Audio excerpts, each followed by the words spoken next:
গেল মাসের ২৯ জানুয়ারি লাখ লাখ পুণ্যার্থী সমবেত হয়েছিলেন ভারতের উত্তরপ্রদেশের মহানগর প্রয়াগরাজে মহাকুম্ভ মেলায়। সেখানে গঙ্গা, যমুনা ও সরস্বতী নদীর সম্মিলনস্থলে পুণ্য স্নান করতে জড়ো হয় প্রায় ১৪ কোটি হিন্দু ধর্মাবলম্বী মানুষ। সেই ধর্মীয় রীতিনীতি পালন করার সময় ঘটে এক হৃদয়বিদারক ঘটনা।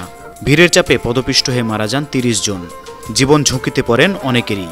হঠাৎ করে চারিদিকে চিৎকার, আতঙ্ক, কেউ খুঁজে ফিরেন হারিয়ে যাওয়া আপনজন, কেউ বা দাঁড়ানোর শক্তিটুকু হারিয়ে ফেলেছেন। ঠিক তখনই সহযোগিতায় এগিয়ে এলেন স্থানীয় মুসলিমরা। মসজিদ, মাদ্রাসা ও নিজেদের ঘরের দরজা খুলে দিলেন বিপদগ্রস্ত মানুষের জন্য। ক্ষুধার্ত মানুষদের খিচুড়ি, পুরি, সবজি আর গরম চা খাইয়ে আপ্যায়ন করেন। শীতের ওই রাতে কম্বল জড়িয়ে দেন শীতার্ত পুণ্যার্থীদের গায়ে। শুধু মুসলিমরা নয়, শিখ সম্প্রদায়ও খুলে দিয়েছেন গুরুদুয়ারার দরজা। ধর্মবর্ণের সব বিভেদ ভুলে সবাই মিলেমিশে এক হয়ে গেলেন।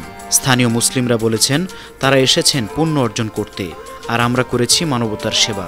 ধর্মবর্ণ নয়, বিপদে আগে পাশে থাকে মানুষ। প্রমাণ করেন এই তো মানবতা।